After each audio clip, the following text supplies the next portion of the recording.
नमस्कार, DD news पर आप दो टूक देख रहे हैं। मैं हूं अशोक श्रीवास्तव।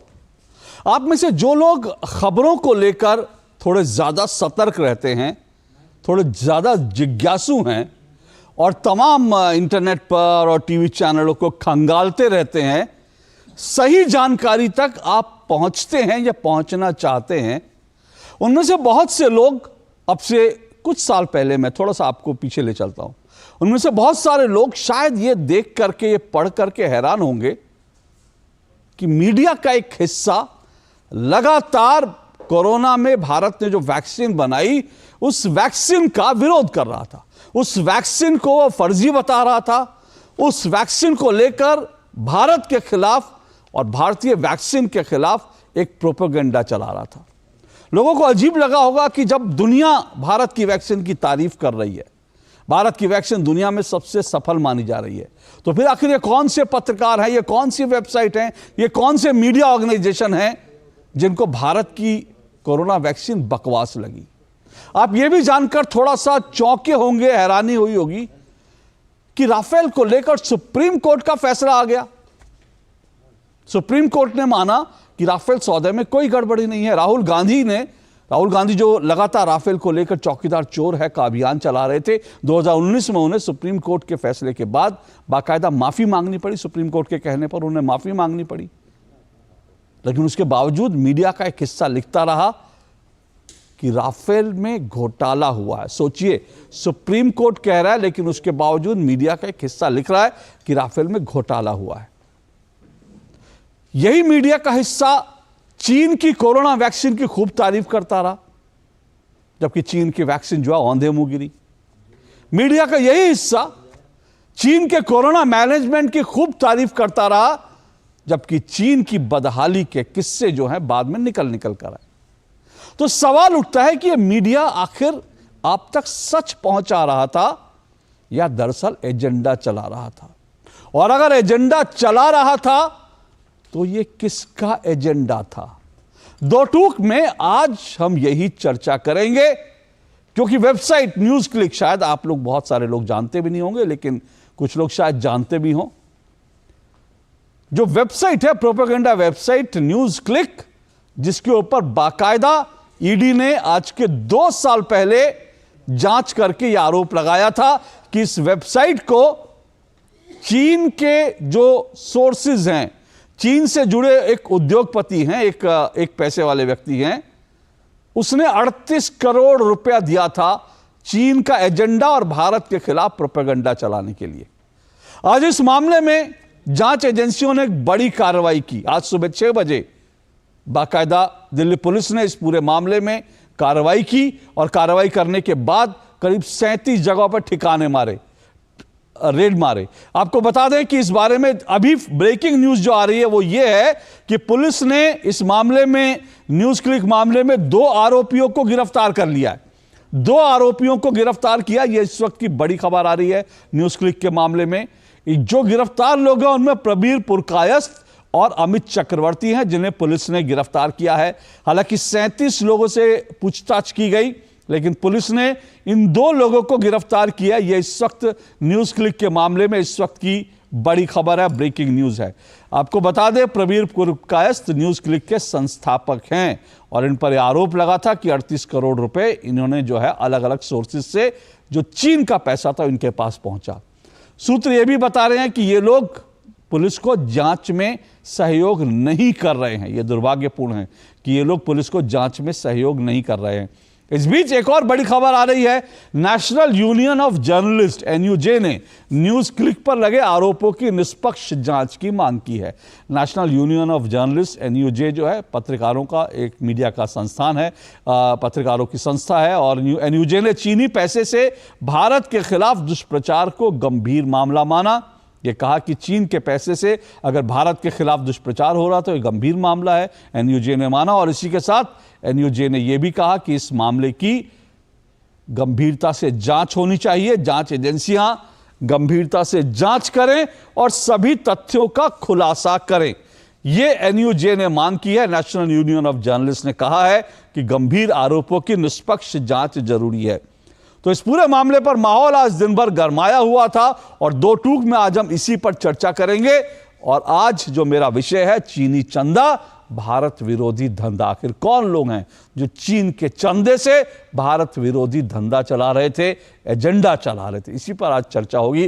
लेकिन इससे पहले आगे बढ़ें, इस पूरे मुद्दे पर किस तरह से प्रतिक्रियाएं आई सत्ता पक्ष की ओर से, विपक्ष की ओर से, जरा उसको सुन लीजिए।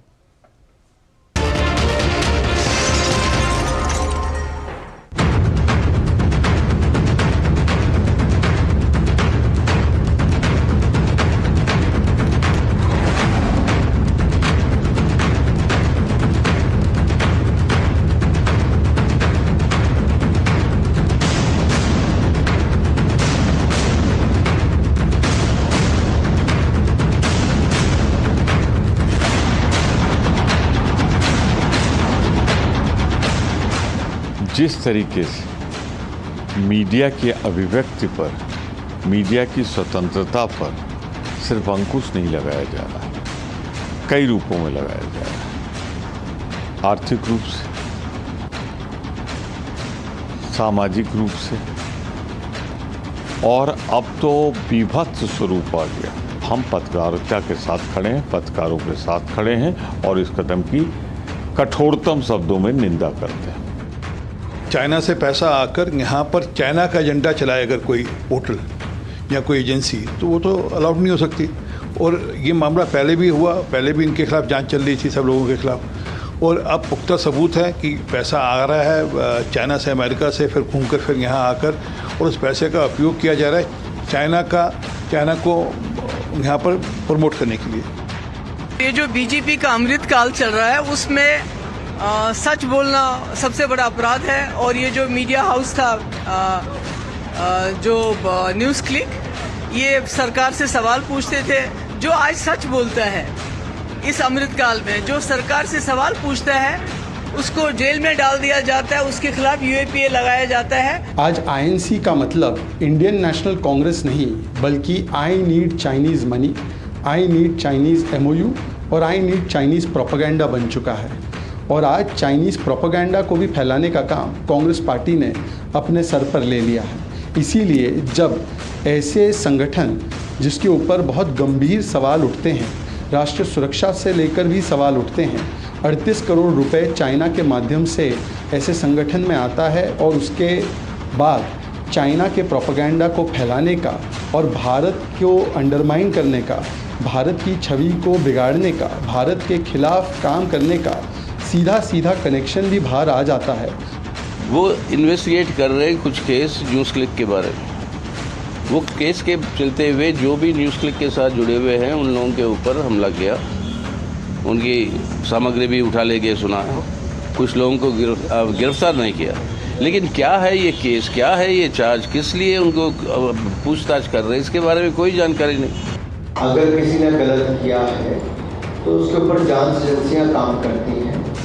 और ये कहीं नहीं लिखा कि आपके पास अगर गलत तरीके से पैसा आया होगा, आपत्तिजनक कोई कार्य होगा, तो उसके ऊपर कोई जांच एजेंसी कार्रवाई नहीं कर सकती। जांच एजेंसियां स्वतंत्र हैं, वो अपनी कार्रवाई नियमों को देखकर करती हैं। तो आपने पक्ष और विपक्ष को सुना। ये मामला आज दिन भर गरमाया रहा, इसी को लेकर आज चर्चा करेंगे, डिबेट करेंगे। दो टूक में मेरा आज का जो सवाल है, जिस पर न्यूज़ क्लिक के इस मामले पर इस डिबेट को, इस चर्चा को आगे बढ़ाएंगे, वो सवाल आपके सामने है। आज दो टूक में मेरा सवाल, न्यूज़ क्लिक के पत्रकार चीनी चंदे से भारत के खिलाफ कर रहे दुष्प्रचार, आरोपों में दम या मीडिया के खिलाफ साजिश। सवाल एक बार फिर सुनिए। न्यूज़ क्लिक के पत्रकार चीनी चंदे से भारत के खिलाफ कर रहे दुष्प्रचार, आरोपों में दम या मीडिया की आज़ादी के खिलाफ कोई बड़ी साजिश। इसी पर हम चर्चा करेंगे और मेरे साथ इस डिबेट में, इस चर्चा में चार मेहमान जो हैं जुड़ चुके हैं। ये चारों मेहमानों का परिचय करवा दूं। मेरे साथ तोहिन सिन्हा जुड़ चुके हैं। तोहिन सिन्हा बीजेपी के प्रवक्ता हैं। मेरे साथ इसके अलावा जो है जयशंकर गुप्त जुड़ चुके हैं। जयशंकर गुप्त वरिष्ठ पत्रकार हैं। विजय त्रिवेदी जुड़ चुके हैं, वरिष्ठ पत्रकार हैं। और मेरे साथ अकुश श्रीवास्तव जी संपादक हैं और वरिष्ठ पत्रकार हैं, स्टूडियो में जुड़े हैं। मेरे साथ एक खास मेहमान 10 मिनट के लिए हैं। मैं शुरुआत चर्चा उन्हीं से करूँगा। जो 10 मिनट के लिए मेरे साथ मेहमान जुड़े हैं वो अभिजीत मजूमदार हैं और वो आज किस मकसद से जुड़े हैं वो भी मैं आपको बता दूं। देखिए हो क्या रहा है कि न्यूज़ क्लिक के खिलाफ गंभीर आरोप लगे थे मनी लॉन्ड्रिंग के, जिसकी जांच हो रही थी, और जैसे ही न्यूज़ क्लिक के इस पूरे मामले की जांच शुरू होती है, पुलिस एक्शन में आती है, वैसे ही हल्ला मच जाता है कि मीडिया की आज़ादी पर हमला हो रहा है। जरा मेरी टेक्निकल टीम देखिए कि कोई साउंड जो है लीक कर रही है, साउंड लीक कर रही है। मेरी टेक्निकल टीम जरा इसको देखे, साउंड लीक कर रही है। तो मैंने ये कहा कि ये जैसे ही न्यूज़ क्लिक के खिलाफ एक्शन हुआ, तमाम जो इंडिया अलायंस के नेता और editors guild, press club of India, इन सब ने जो है ये कहा कि मीडिया की आज़ादी जो है खतरे में है और मीडिया के ऊपर ये हमला है।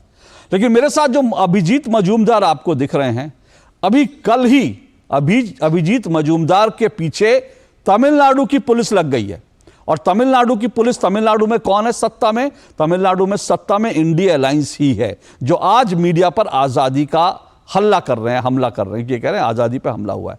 और अभिजीत मजूमदार ने दरअसल स्टालिन, जो मुख्यमंत्री के बेटे हैं, स्टालिन ने जिस तरह से सनातन को नष्ट करने का और सनातन को डेंगू मलेरिया कहकर इसका समूल नाश करने की बात कही थी, अभिजीत मजूमदार ने उसके लेकर के लेख लिखा था।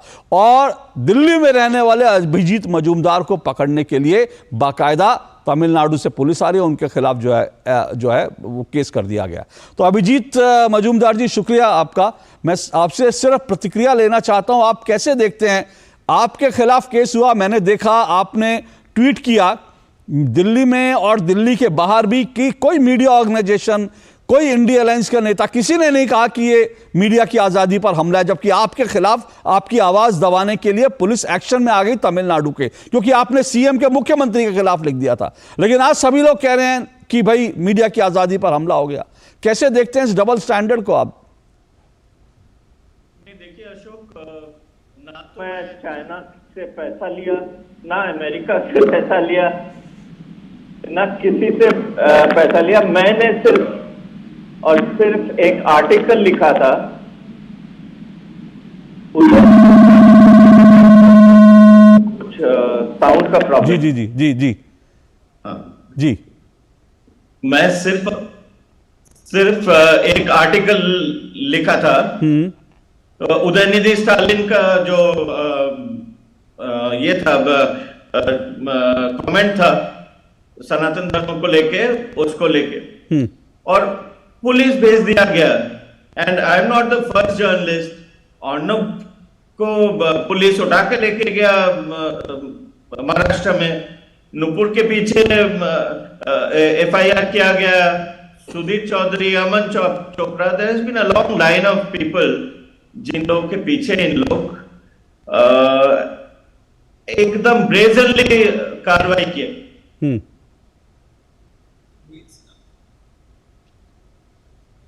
बात करते हैं।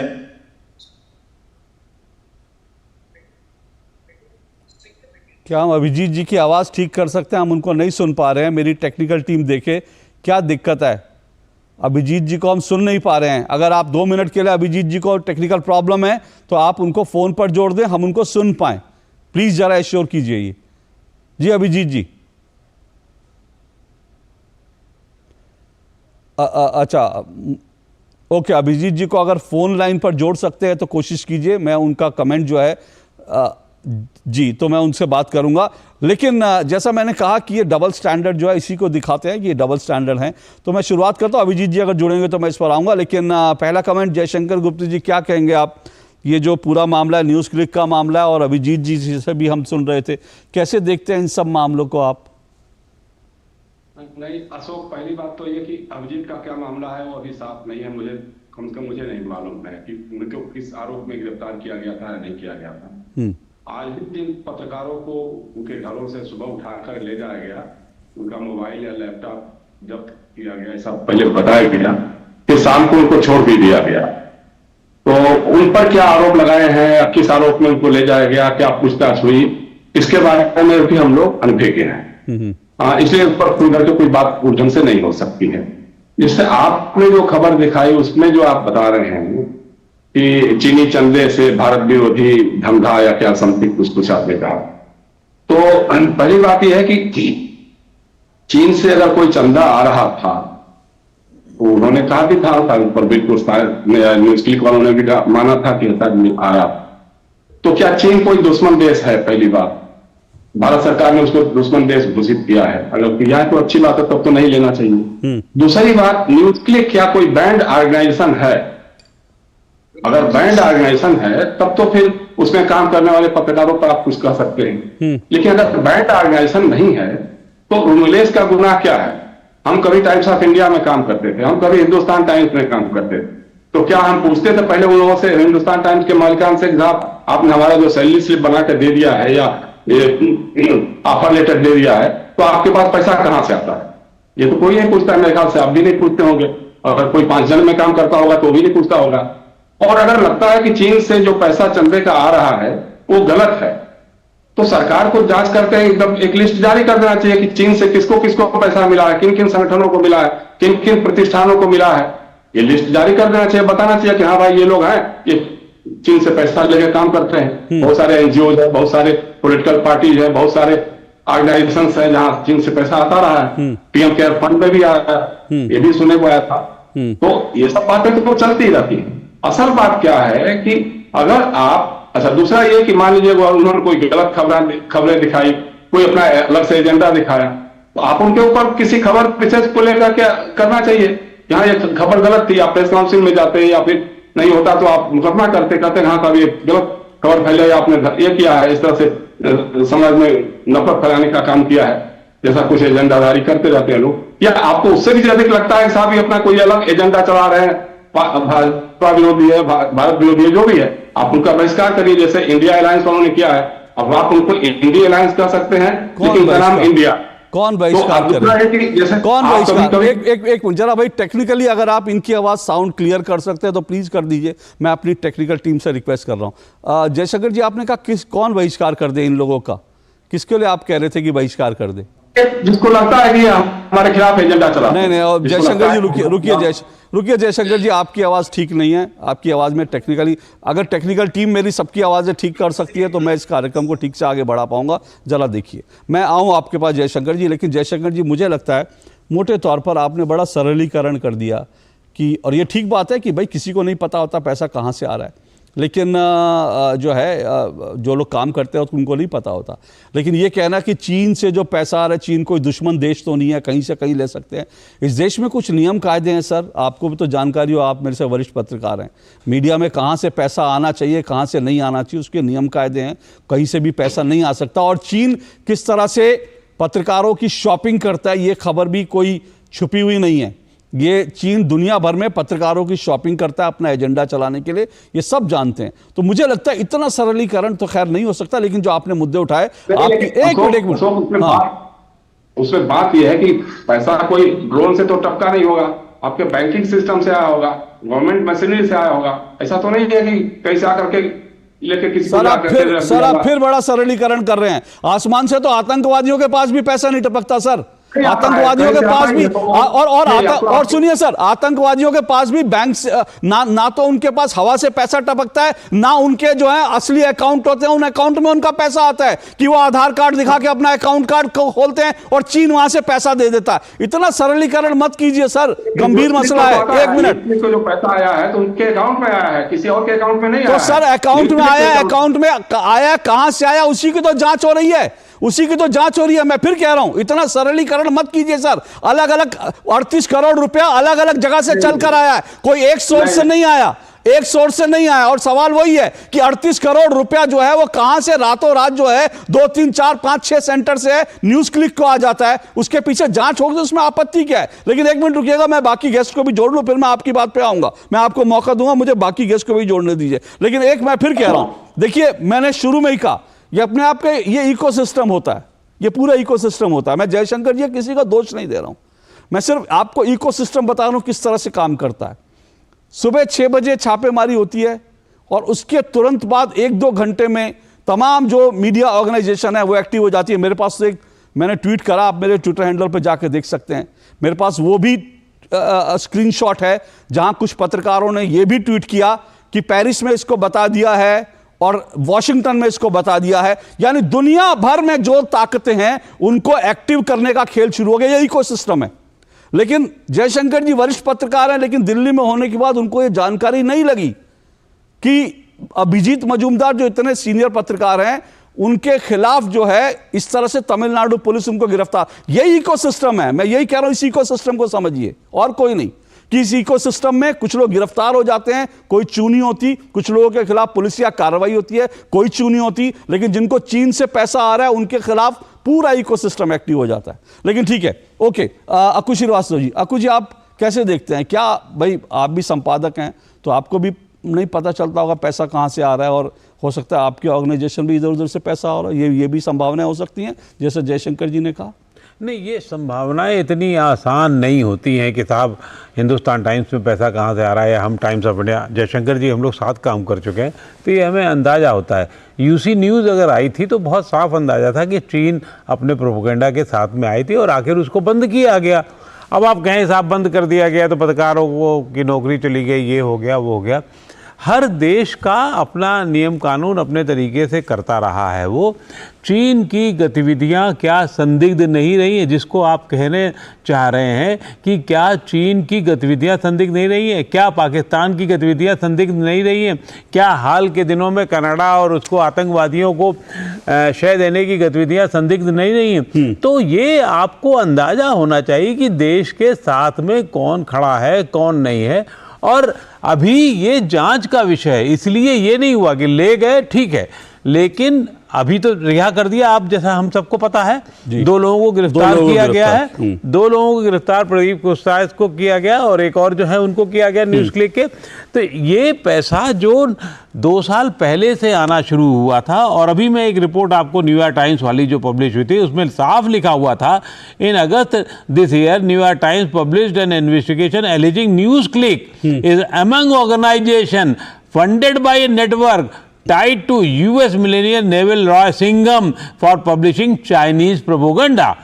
The authorities in India raided a news organization tied to Mr. Singham during a crackdown on the press, accusing it of having ties to the Chinese government but offering no proof. अभी तक का ये था। शाम तक में 2 के पास में कुछ निकला होगा तभी गिरफ्तारी हुई, बाकी को छोड़ भी दिया गया।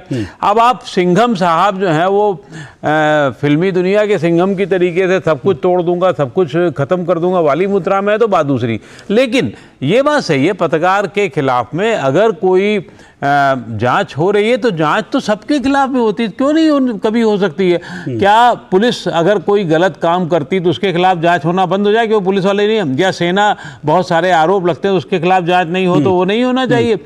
या तो पहले ये क्लियर हो जाए कि हमारे देश के खिलाफ क्या हम किसी प्रोपेगेंडा में, हम कह रहे हैं किसी प्रोपेगेंडा में अगर हम शामिल होते हैं, एक तटस्थ होकर के अगर हम काम कर रहे हैं तो ठीक है।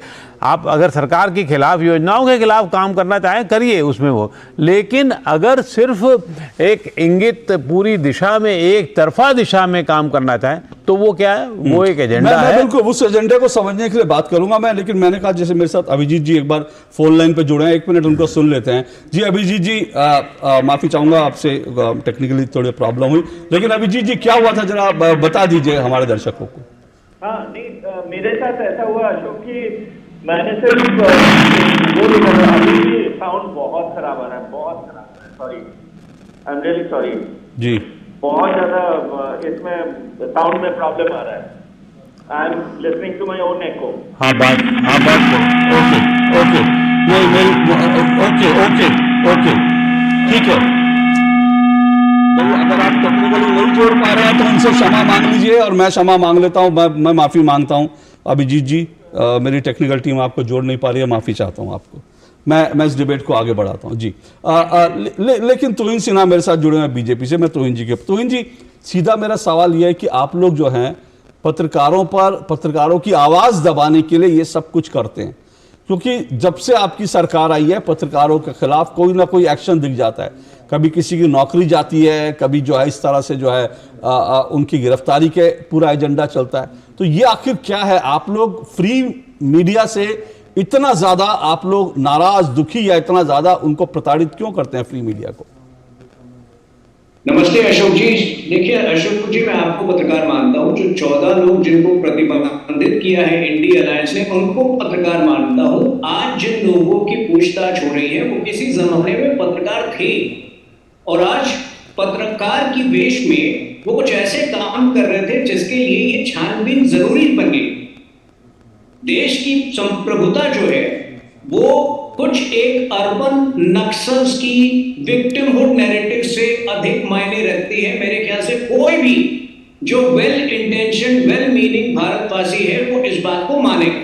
आप बस तथ्य देखिए, 28 करोड़ रुपए नेविल सिंघम के द्वारा। नेविल सिंघम कौन है? चाइनीज कम्युनिस्ट पार्टी से वास्ता रखता है, एसोसिएशन रखता है, उसकी ऑफिस को शेयर करता है एक चाइनीज मीडिया कंपनी माकू ग्रुप से। माकू ग्रुप का जो स्टेटेड ऑब्जेक्टिव है वो है पूरे विश्व में चाइना का प्रोपेगेंडा फैलाना। ठीक है, 1.55 करोड़ किसको दिया गया? एक इलेक्ट्रिशियन को। तो मेरे ख्याल से तो ऐसे इलेक्ट्रिशियन अगर हम पैदा कर सके तो देश बहुत जल्दी जो है वो तरक्की करेगा। गौतम नवलखा जो एल्गार परिषद केस में मुख्य आरोपी हैं, उनको कुछ पैसे दिए गए। शेयर के प्राइसेस इस तरह से बढ़ाए गए कि जो शेयर की कुछ 100 से कम होता जिसका वैल्यू, उसका वैल्यू 11,500 दिखाया गया, केवल इस मकसद से कि उसका एक कोरस्पॉन्डिंग वैल्यू जो है वो फॉरेन से भारत में लाया जा सके। लेकिन बात यहां खत्म नहीं होती। प्रकाश कराट और गौतम नेविल के बीच, नेविल सिंघम के बीच कई ऐसे ईमेल जो है एक्सचेंज किए गए हैं जिसमें कि बहुत ही चिंताजनक बातें कही गई है। एक तो गलवान वेल के क्लैश पर प्रतिक्रियाएं एक्सचेंज की जा रही है। दूसरा, एक ईमेल में वो काफी उनको बताते हैं कि किस प्रकार चाइना में सीपीआईएम द्वारा लिखा गया जो माओ जेडोंग के विषय पर एक लेख की किस तरह से प्रशंसा हुई। तो ये दिखाता है किस प्रकार का एक गहरा रिश्ता चाइनीज नेविल और कम्युनिस्ट पार्टी के बीच था। लेकिन इससे बड़ी बात पे मैं अब आ रहा हूं, 2018 से 2021 के बीच भारत के विरुद्ध किन 3 प्रमुख विषयों पर प्रोपेगेंडा किए गए थे? नंबर 1, 2018 में प्रारंभ हुआ था रफाल का विषय। रफाल के विषय पर सबसे अधिक झूठ किसने बोला था? कांग्रेस पार्टी ने। एक वक्त ऐसा आया जब सुप्रीम कोर्ट से माफी मांगनी पड़ी उनको, क्योंकि कुछ गलत शब्द जो सुप्रीम कोर्ट के मुंह में डाले राहुल गांधी ने। दूसरा विषय वैक्सीन का विषय था। वैक्सीन हेजिटेंसी सबसे ज्यादा किसने बढ़ाया? कांग्रेस पार्टी। और यही काम ये पत्रकार, सो कॉल्ड पत्रकार कर रहे थे। और तीसरा विषय जो आता है वो गलवान वैली का क्लैश था। वहां इन लोगों ने हमारी आर्मी की जो वर्जन था उससे अधिक मान्यता इन लोगों ने दी थी चाइना की वर्जन में। तो देखिए इसके तार बहुत लंबे हो सकते हैं और कोई भी सच्चा भारतवासी का ये दायित्व बनता है आज कि वो स्वयं कहे कि इस इन्वेस्टिगेशन को तय तक जाना चाहिए। लेकिन तुविन जी, जैसा जयशंकर जी ने कहा कि चीन कोई भारत का दुश्मन देश तो है नहीं। अगर चीन से किसी को पैसा आ रहा है तो फिर उसमें क्या है, क्यों आपत्ति होनी चाहिए? नहीं, पैसा किस मकसद से आ रहा है? देखिए जर्नलिज्म तो ये लोग कर नहीं रहे, ये हमें भी पता है। लेकिन अगर वो पैसा गौतम नवलखा को जाता है, गौतम नवलखा पत्रकार का काम कर रहा था 2018 से 21 के बीच, क्या वो इलेक्ट्रिशियन पत्रकार का काम कर रहा था?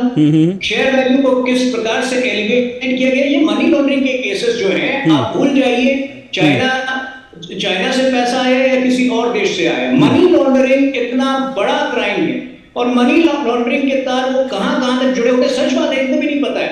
लेकिन यही लोग का नाम क्यों आता है? बात वो है, कोई भी राष्ट्रवादी पत्रकार जो है इस तरह आंख बंद करके भारत सरकार के खिलाफ या मोदी जी के खिलाफ प्रचार के लिए पैसे तो नहीं लेते इस ऐसी नादानी से। ओके विजय त्रिवेदी जी, क्या बीजेपी राज में पत्रकारों के लिए मुश्किल हो गया काम करना, जैसा कि इंडिया अलायंस के नेता या कुछ ऑर्गेनाइजेशन आरोप लगाती हैं? देखिए ये इशू को फिर वही बात है, ये सवाल को हम जनरलाइज करके बात करें कि बीजेपी के राज में ऐसा होता है। दरअसल अशोक, आप तो इमरजेंसी के उन पीड़ितों में से हैं जिसने इमरजेंसी की जो भी पत्रकारों के खिलाफ या जो भी साजिशें हुई या जो एक्सरसाइज हुई उसको आपने भुगता है। आप जानते हैं कि पत्रकारों के खिलाफ कब कब क्या क्या हुआ है, क्या क्या नहीं हुआ। इसमें मुद्दा ये नहीं है जनरलाइज करने का कि भारतीय जनता पार्टी के राज में हो रहा है कि नहीं हो रहा है। बहुत सारे आपने उदाहरण अपने स्क्रीन पर भी दिए कि अलग अलग राज्य सरकारों में भी कुछ कुछ काम हो रहा है, पत्रकारों को अरेस्ट किया जा रहा है। अभी आपने अभिजीत साहब का भी जिक्र किया, उनकी भी बातचीत दिखाई है।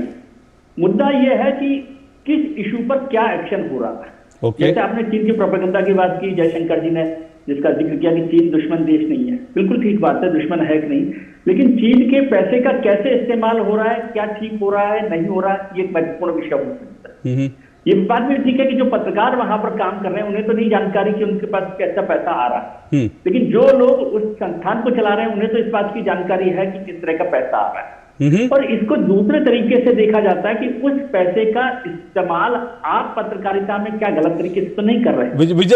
विजय जी आपने अभी बड़ी बात की है, आप कह रहे हैं आप जानते हैं कि ये पैसा किस तरह, आपने बड़ी बात की है। मैं आपके पास आ रहा हूं, तुरंत आ रहा हूं इसी मुद्दे को लेकर, क्योंकि मैं नहीं चाहता इस मुद्दे को मैं बीच में छोड़ूं, लेकिन मुझे मजबूरी है एक छोटा सा ब्रेक लेना है। ब्रेक के तुरंत बाद विजय त्रिवेदी ने जो बात करी मैं उस पर आऊंगा, बहुत महत्वपूर्ण बात है जो उन्होंने कही, उस पर बनेंगे इस छोटे से ब्रेक के बाद।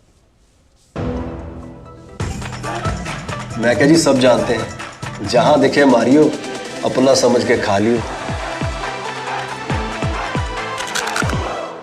शेयर मार्केट में इन्वेस्ट करें, गारंटीड रिटर्न से लाखों कमाएं। ये लिमिटेड ऑफर सिर्फ आपके लिए।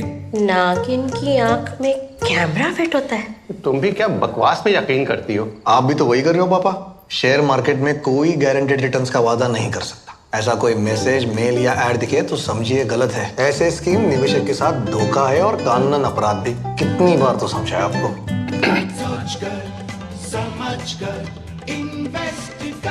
शुरू करो, डालो बुनियाद, घर महल नजर आएगा।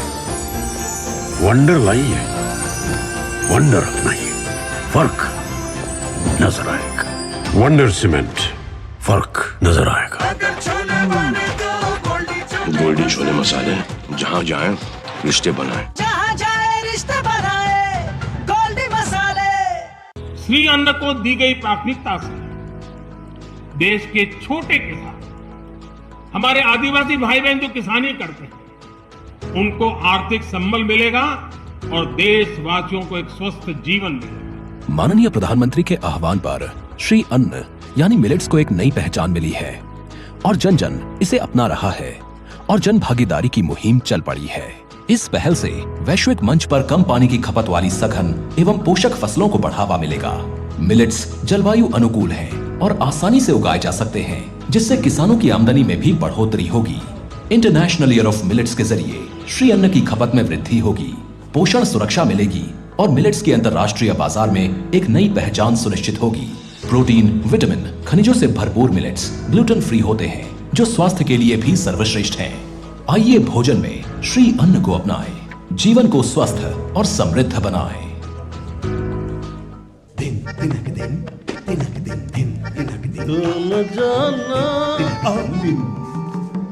अरे गोविंदा जी, आप यहाँ? हाँ बबुआ, हम यहाँ। पर तुम क्या छुपा रहे हो वहाँ?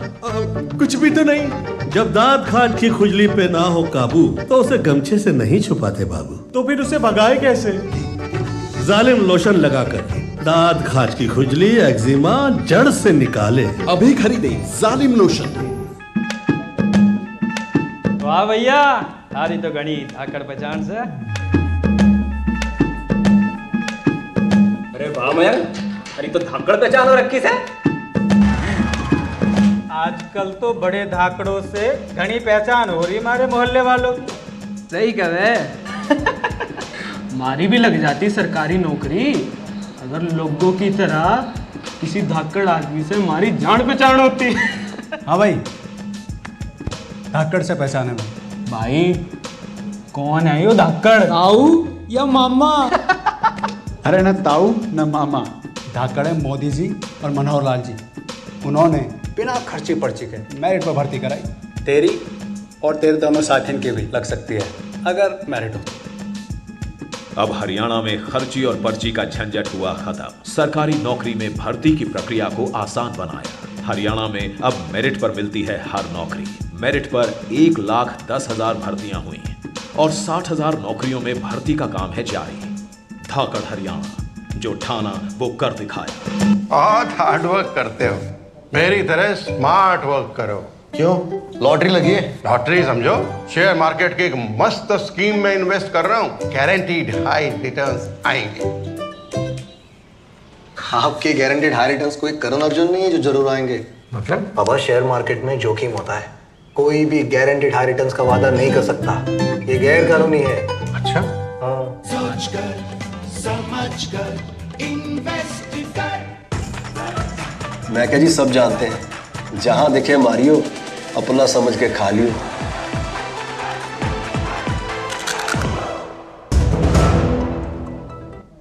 दोस्तों आप देख रहे हैं चीनी चंदा भारत विरोधी धंधा, इसी पे हम चर्चा कर रहे हैं। न्यूज क्लिक के मामले में जो है 2 गिरफ्तारियां आज हुई हैं और 37 लोगों से पुलिस ने पूछताछ की है।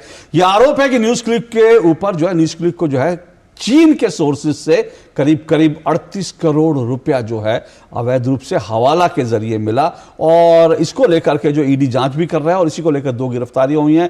लेकिन विपक्ष ये कह रहा है और कुछ मीडिया संस्थान ये भी कह रही हैं कि ये मीडिया की आजादी पर हमला है। हालांकि एनयूजे ने कहा है कि मामला गंभीर है, इसकी निष्पक्ष जांच भी होनी चाहिए। इसी पर हम चर्चा कर रहे हैं। 4 मेहमान मेरे साथ जुड़े हुए हैं। तुहिन सोना बीजेपी से जुड़े हुए हैं, जयशंकर गुप्त वरिष्ठ पत्रकार हैं, विजय त्रिवेदी वरिष्ठ पत्रकार हैं और साथ साथ मेरे साथ अकुश श्रीवास्तव जुड़े हुए हैं, वरिष्ठ पत्रकार हैं। जी विजय जी, आप कह रहे थे कि इस तरह की चीजें होती हैं मीडिया में और आपको जानकारी भी शायद कुछ है, आपने कुछ ऐसा कहा। क्या गंभीर मामला है? आपको लगता है ये चीजें गंभीर, अगर इस तरह से हवाला के जरिए पैसा आ रहा है, किसी और तरह से पैसा आ रहा है मीडिया को प्रभावित करने के लिए, मीडिया रिपोर्ट्स को प्रभावित करने के लिए, तो अपने आप में खतरनाक ट्रेंड है ये बिल्कुल खतरनाक ट्रेंड है ये कि यदि मीडिया हिंदुस्तान के खिलाफ यदि कोई एजेंडा होगा तो खतरनाक ही होगा ना। कोई भी उसको चला रहा है, कोई कई बार होता है आप जाने अनजाने में भी उसके इस्तेमाल हो रहे हैं, यूज हो रहे हैं। तो ये पत्रकारों के लिए भी जरूरी होता है कि वो उसको ध्यान रखें कि कहीं उनका यूज तो नहीं हो रहा, कोई गलत। मैं इस बात के लिए कतई नहीं सहमत हूँ कि भाई पत्रकारों को पता होगा कि पैसा कहाँ से जा रहा है, लेकिन जो आप लिख रहे हैं, जो आप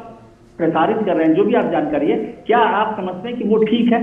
खासतौर से देश के मसला हो तो, सरकार के खिलाफ हो तो कोई बात नहीं, सरकार के खिलाफ तो पत्रकारों को बोलते रहना चाहिए, काम करते रहना चाहिए, लेकिन देश के खिलाफ है या नहीं है इसको देखना चाहिए। दूसरी बात मैं कह रहा हूं कि भारतीय जनता पार्टी और जनता इमरजेंसी का जैसे हमने जिक्र किया, उन्होंने बहुत लंबी लड़ाई भी लड़ी पत्रकारों के लिए भी, मीडिया के लिए भी, तो उनको लेकर भी खासतौर से ये ध्यान रखना चाहिए कि ये इंप्रेशन अपने, आपने एक बहुत शब्द का इस्तेमाल किया था, इकोसिस्टम। तो इकोसिस्टम का मतलब होता है कि जो चीज है वो वैसे के वैसे ही दिखाने की जरूरत नहीं है, उसको कैसे बनाया जा सकता है वो भी एक असर होता है। तो ऐसे समय में सरकार को और जो सरकार में बैठी पार्टी है उसको ध्यान रखना चाहिए कि ये इंप्रेशन ना बने कि आप पत्रकारों की आजादी के खिलाफ कोई काम कर रहे हैं। इसको थोड़ा सा ज्यादा गंभीरता से, ज्यादा सतर्कता से देखना चाहिए। जिनके खिलाफ कार्रवाई होनी चाहिए, जिनके खिलाफ कोई मामला है, वो हमेशा किया जाए, इसमें कोई भी हो, पत्रकार हो, राजनेता हो, पुलिस हो, सेना हो, या जिस बात का जिक्र किया। लेकिन सरकारों को इस बात में थोड़ी सी सतर्कता बरतनी चाहिए कि ये माहौल नहीं बने, ये इंप्रेशन नहीं बने। माहौल को तो इकोसिस्टम चार्ज होते हैं, लेकिन ये इंप्रेशन नहीं बनना चाहिए कि वो सरकार पत्रकारों की आजादी के खिलाफ है। ओके, आपने आपने ये इंपॉर्टेंट बात बिंदु उठाया, इसलिए मैं पहले जो है तुहिन सिन्हा से इसका जवाब लें। तुहिन जी, सवाल यह कि बीजेपी जनसंघ तो ये कहते हैं कि आपातकाल से के खिलाफ लड़े, आप लोग मीडिया की आजादी की बात करते हैं, लेकिन ये जो इंप्रेशन जा रहा है वो तो यही जा रहा है कि इस तरह से आप लोग के सरकार में मीडिया को आजादी नहीं है। और ये मुझे लगता है कि ये गलत या सही वो अलग विषय हो सकता है, लेकिन ये इंप्रेशन आना भी शायद ठीक नहीं है, ना डेमोक्रेसी के लिए, ना देश की दुनिया की सबसे बड़ी पार्टी के लिए, ना सरकार के लिए। क्या कहेंगे आप? देखिए अशोक जी, मैं आपको, अगर आप मतलब मुझे लगता नहीं है नाम लेना उचित होगा, लेकिन दिल्ली में एक और चेन्नई में एक, 2 अभी और ऐसे डिजिटल वो हैं पोर्टल्स हैं जो कि सरकार के खिलाफ इतनी जहर उगलते हैं, मोदी जी के खिलाफ इतनी अफवाह फैलाते, तो उनके खिलाफ तो कुछ नहीं हुआ, उनके खिलाफ कुछ भी नहीं हुआ उनकी पत्रकारिता को लेकर। तो जिस प्रकार का भी वो पत्रकारिता करे, ये विषय पत्रकारिता का नहीं है और इसको, इन लोगों को वहां से भटकाने की आजादी मत दीजिए। आपको पता है कि ये विषय जो है वो फॉरेन फंडिंग का है, जो पैसा मनी लॉन्ड्रिंग के जरिए आया है, जिसका खर्च जो है वो गलत कामों में हुआ है, पत्रकारिता के अलावा।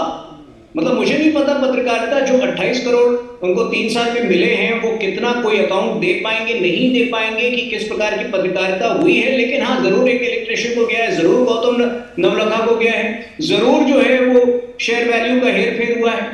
तो मेरे ख्याल से कोई भी ईमानदार पत्रकार को खुद स्वयं ये कहना चाहिए कि इस बात की जांच होनी चाहिए। सरकार को कभी आपत्ति नहीं है, हम सरकार की निंदा करें।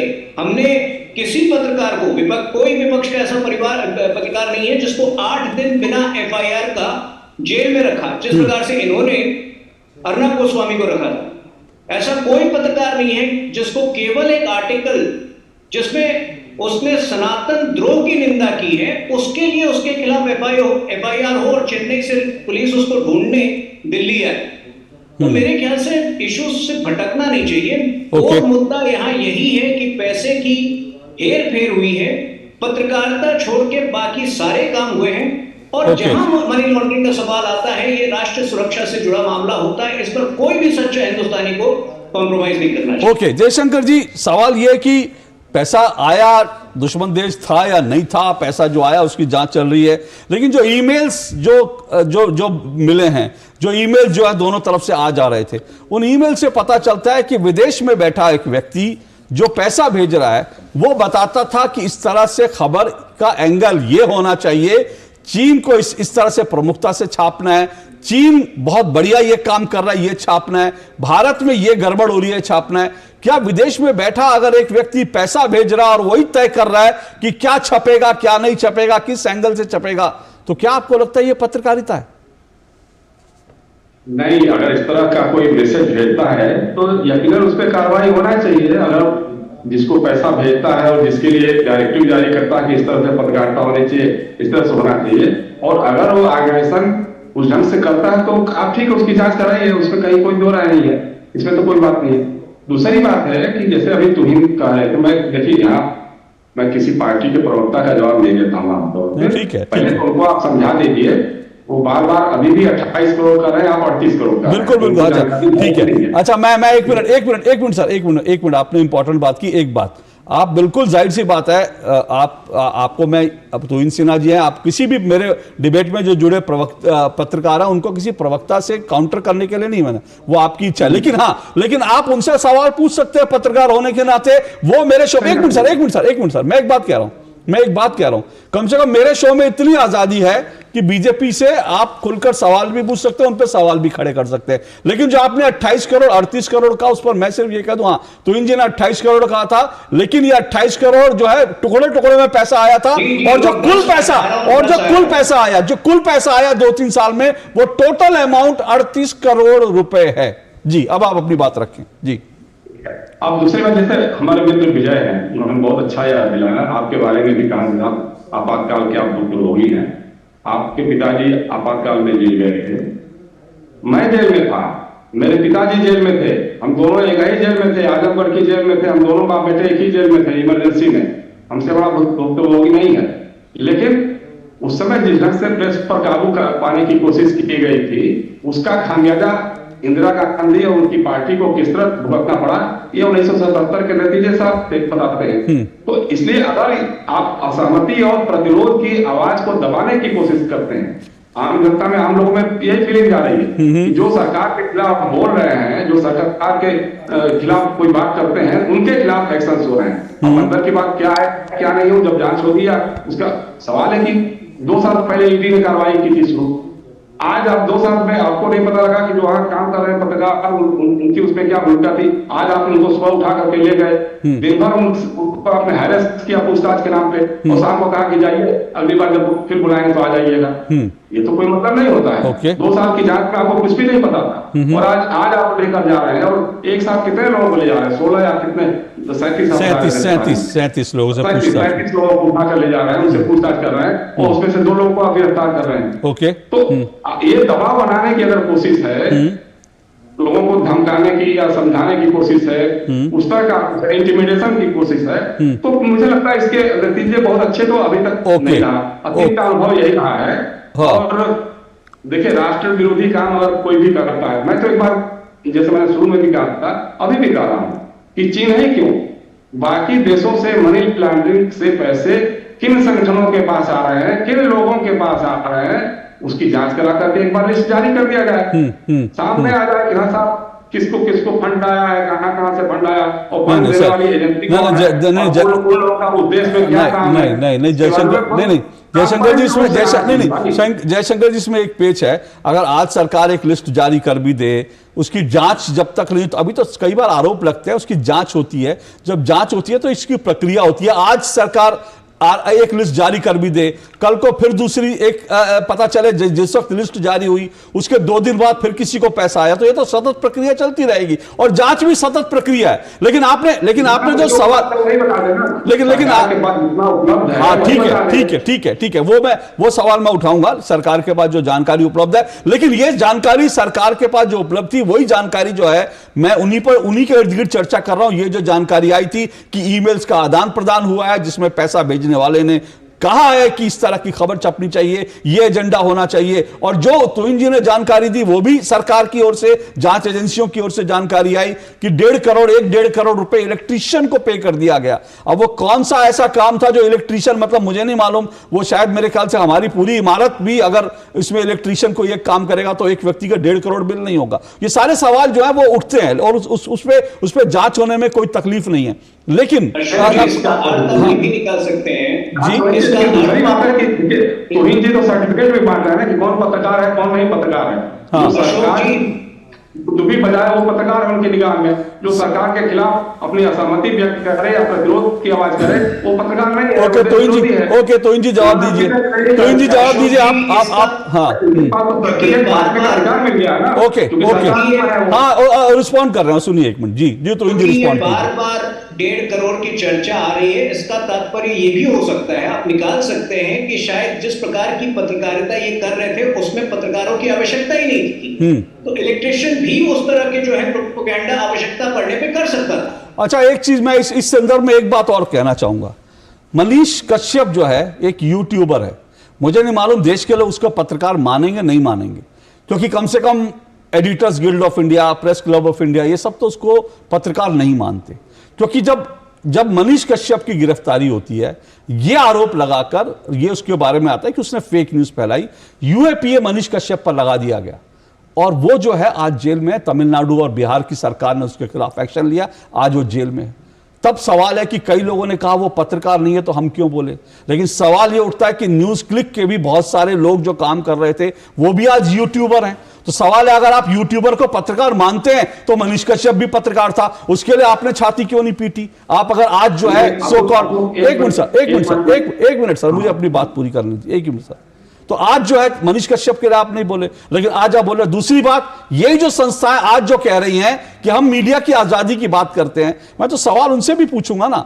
जब इंडिया अलायंस ने 14 पत्रकारों की बाकायदा लिस्ट निकाली, हिंदुस्तान में पहली बार ऐसा हुआ, और हम 14 पत्रकारों को जब अपने तमाम समर्थकों के सामने हमको एक्सपोज करा कि देखिए ये हमारे दुश्मन है, अब हमें नहीं पता कि इनके कार्यकर्ता, इनके समर्थक हमारे साथ क्या करेंगे, तो क्या उसके बाद क्या एडिटर्स गिल्ड ऑफ इंडिया या उसके बाद जो ये तमाम जो बाकी संस्थाएं थी, प्रेस क्लब थी, इन्होंने एक शब्द बोला? एक शब्द नहीं बोला। यही मैं कह रहा हूं, यही इकोसिस्टम है।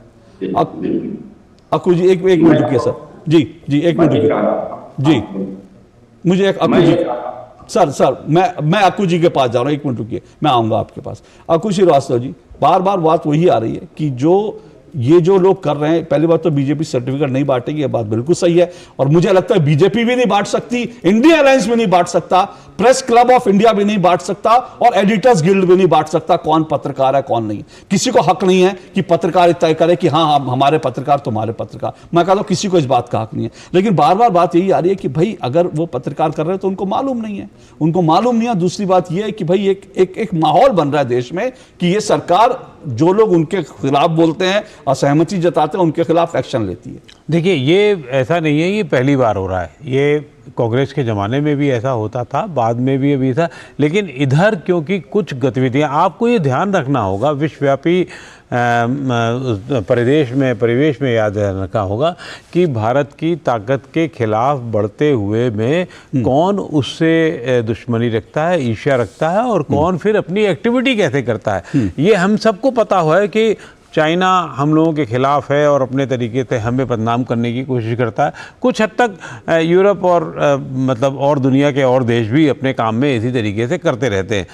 जहाँ तक असहमति प्रतिरोध का सवाल है, ये होनी चाहिए, लगातार होनी चाहिए। कोई भी सरकार हो, कैसी भी सरकार हो, ये किया जाना चाहिए। उसमें हम लोगों को ये भी नहीं होना चाहिए अरे हमारे खिलाफ क्यों कार्रवाई हो रही है। हमको पैसा इसीलिए मिलता है कि हम तनख्वाह इसीलिए मिलती है, हमारा काम इसीलिए होता है कि सरकार की अच्छी बुरी चीज़ों को हम सामने लाएं, इसमें कोई दो राय नहीं है। लेकिन हम अगर वो देशद्रोही का सहयोग करते हैं, हम कहीं किसी देश के अपने देश के खिलाफ में कुछ एक अभियान का हिस्सा बनते हैं, तो वो गलत है। और वही शायद आज की प्रक्रिया में है। लेकिन आप छोड़ दीजिए, भाजपा शासित के अलावा गैर भाजपा शासित राज्यों में मैंने तो एक किताब इस पे काम करना शुरू किया।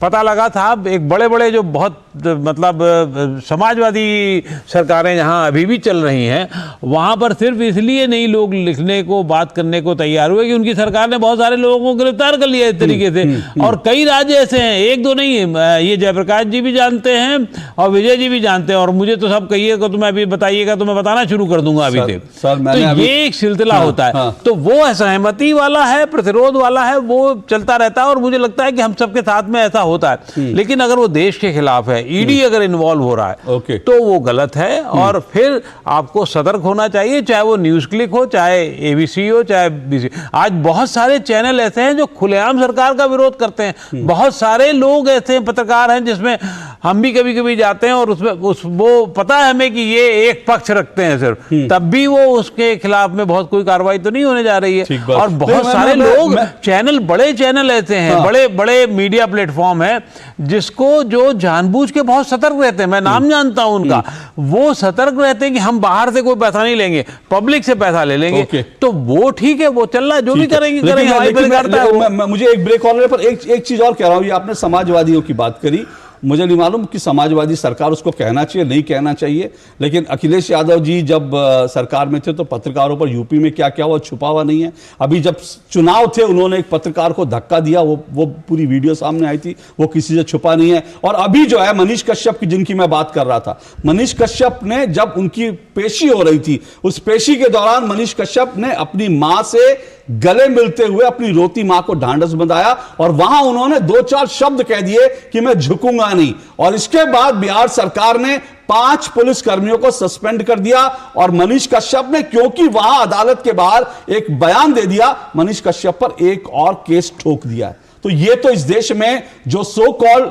सहिष्णु सरकारें हैं उनका हाल है। असहिष्णुता की तो बात ही छोड़ दीजिए। मैं विजय जी आता हूं आपके पास इस ब्रेक के बाद, क्योंकि सवाल यही है कि हर सरकार कर रही है अपने अपने हिसाब से, क्या इसके बीच में मीडिया पत्रकारों की सुरक्षा का कोई पुख्ता तरीका हो सकता है क्या? मैं आऊंगा इस पर इस ब्रेक के बाद। शुरू करो, डालो बुनियाद, घर महल नजर आएगा, वंडर लाइए, वंडर अपनाइए, फर्क नजर आएगा। वंडर सीमेंट, फर्क नजर आएगा। गोल्डी छोले मसाले, जहाँ जाए रिश्ते बनाए, जहाँ जाए रिश्ते बनाए, गोल्डी मसाले। दिन तिनक दिन, तिनक दिन, दिन तिनक दिन। तुम जाना। अरे गोविंदा जी, आप यहाँ? हाँ बबुआ, हम यहाँ। पर तुम क्या छुपा रहे हो वहाँ? कुछ भी तो नहीं। जब दांत खाज की खुजली पे ना हो काबू तो उसे गमछे से नहीं छुपाते बाबू। तो फिर उसे भगाए कैसे? जालिम लोशन लगाकर दांत खाज की खुजली, एक्जिमा जड़ से निकाले। अभी खरीदे जालिम लोशन।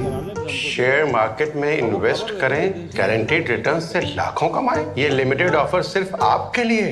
नागिन की आंख में कैमरा फिट होता है। तुम भी क्या बकवास में यकीन करती हो? आप भी तो वही कर रहे हो पापा। शेयर मार्केट में कोई गारंटीड रिटर्न्स का वादा नहीं कर सकता। ऐसा कोई मैसेज, मेल या ऐड दिखे तो समझिए गलत है। ऐसे स्कीम निवेशक के साथ धोखा है और कानूनन अपराध भी। कितनी बार तो समझाया आपको। समझकर इन्वेस्ट कर। श्री अन्न को दी गई प्राथमिकता से देश के छोटे किसान, हमारे आदिवासी भाई बहन जो किसानी करते हैं, उनको आर्थिक संबल मिलेगा और देशवासियों को एक स्वस्थ जीवन मिलेगा। माननीय प्रधानमंत्री के आह्वान पर श्री अन्न यानी मिलेट्स को एक नई पहचान मिली है और जन जन इसे अपना रहा है और जन भागीदारी की मुहिम चल पड़ी है। इस पहल से वैश्विक मंच पर कम पानी की खपत वाली सघन एवं पोषक फसलों को बढ़ावा मिलेगा। मिलेट्स जलवायु अनुकूल हैं और आसानी से उगाए जा सकते हैं, जिससे किसानों की आमदनी में भी बढ़ोतरी होगी। इंटरनेशनल ईयर ऑफ मिलेट्स के जरिए श्री अन्न की खपत में वृद्धि होगी, पोषण सुरक्षा मिलेगी और मिलेट्स के अंतर्राष्ट्रीय बाजार में एक नई पहचान सुनिश्चित होगी। प्रोटीन, विटामिन, खनिजों से भरपूर मिलेट्स ग्लूटेन फ्री होते हैं, जो स्वास्थ्य के लिए भी सर्वश्रेष्ठ हैं। आइए भोजन में श्री अन्न को अपनाएं, जीवन को स्वस्थ और समृद्ध बनाएं। वाह भैया, तारी तो घनी धाकड़ पहचान से। अरे वाह मयंक, अरे तो धाकड़ पहचान हो रखी से। आजकल तो बड़े धाकड़ों से घनी पहचान हो रही हमारे मोहल्ले वालों की। सही कहे। हमारी भी लग जाती सरकारी नौकरी अगर लोगों की तरह किसी धाकड़ आदमी से हमारी जान पहचान होती। हाँ भाई, धाकड़ से पहचाने में। भाई कौन है यो धाकड़? ताऊ या मामा? अरे न ताऊ न मामा, धाकड़ है मोदी जी और मनोहर लाल जी। उन्होंने बिना खर्ची पर्ची के मेरिट पर भर्ती कराई। तेरी और तेरे दोनों साथियों की भी लग सकती है अगर मेरिट हो। अब हरियाणा में खर्ची और पर्ची का झंझट हुआ खत्म। सरकारी नौकरी में भर्ती की प्रक्रिया को आसान बनाया। हरियाणा में अब मेरिट पर मिलती है हर नौकरी। मेरिट पर 1,10,000 भर्तियां हुई और 60,000 नौकरियों में भर्ती का काम है जारी। धाकड़ हरियाणा, जो ठाना वो कर दिखाया। चलिए, दो टूक हम चर्चा कर रहे हैं और न्यूज क्लिक पे बात हो रही है। विजय त्रिवेदी जी, सवाल ये कि आजकल ये बड़ा ट्रेंड हो गया कि जहां जिसकी सरकार होती है वो वहां से पुलिस भेजकर पत्रकारों को उठा लेता है। वो हर सरकार ऐसी करती है। तमिलनाडु से, कहीं पश्चिम बंगाल से, कहीं पंजाब से, कहीं जो है दिल्ली की पुलिस आ जाती है, कहीं कहीं से उत्तर प्रदेश की पुलिस। ये सब सिलसिला कैसे रुक सकता है? खतरनाक ट्रेंड है। देखिए, एक तो बिल्कुल खतरनाक ट्रेंड है। एक तो यह है कि सरकारों में टॉलरेंस कम होता जा रहा है, पहली बात। दूसरी बात, जैसे एक बड़ा संगठन है प्रेस काउंसिल ऑफ इंडिया देश का, मैं ये समझना चाहता हूँ कि इतना बड़ा मामला न्यूज क्लिक का जो बना रहे हैं, सरकार के देश के खिलाफ हो रहा है, प्रेस काउंसिल ऑफ इंडिया ने इस पर क्यों नहीं निगाह, क्यों नहीं उन्होंने बताया कि भाई आप गलत काम कर रहे हैं देश के खिलाफ। यदि सरकार के माध्यम से, उनके प्रेस काउंसिल ऑफ इंडिया के माध्यम से बात आती कि भाई देश के खिलाफ ये काम कर रहे हैं, तो बात होती है और प्रेस काउंसिल ऑफ इंडिया भी काम करता है। लेकिन हमारे पास टॉलरेंस नहीं होती। दूसरा, रिश्ता एक समझना चाहिए। पत्रकारों का रिश्ता सरकारों से न दोस्ती का होता है न दुश्मनी का होता है। दोनों ही नहीं है, दोनों ही नुकसानदायक है।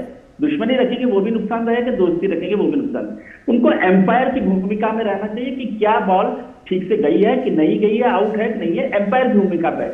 और एम्पायर पर भी ध्यान रखना चाहिए कि आजकल एम्पायर पर भी थर्ड एम्पायर है। तो एम्पायर इस बात पे नाराज नहीं हो सकता कि मेरे फैसले को आप थर्ड एम्पायर चेक करें। ठीक है, तो ये भी ध्यान रखने की जरूरत है। बहुत सारे कॉम्प्लिकेशंस है और सरकारों को टॉलरेंस रखना चाहिए। तुहिन जी के लिए एक बात, छोटी सलाह नहीं दे रहा हूँ, अरुण जेटली जी मुझे याद आ गए, आपके भी मित्र रहे हैं, जयशंकर जी के मित्र रहे।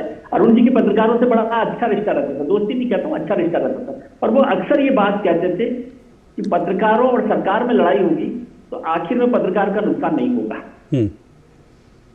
ये तुहिन जी को और जो हमारे राजनेता हैं उनको ध्यान रखने की बात है कि वो किस तरह से इस पर काम करते हैं और टॉलरेंस को भी थोड़ा ध्यान रखें। लेकिन देश जो है ना सबके लिए पहले।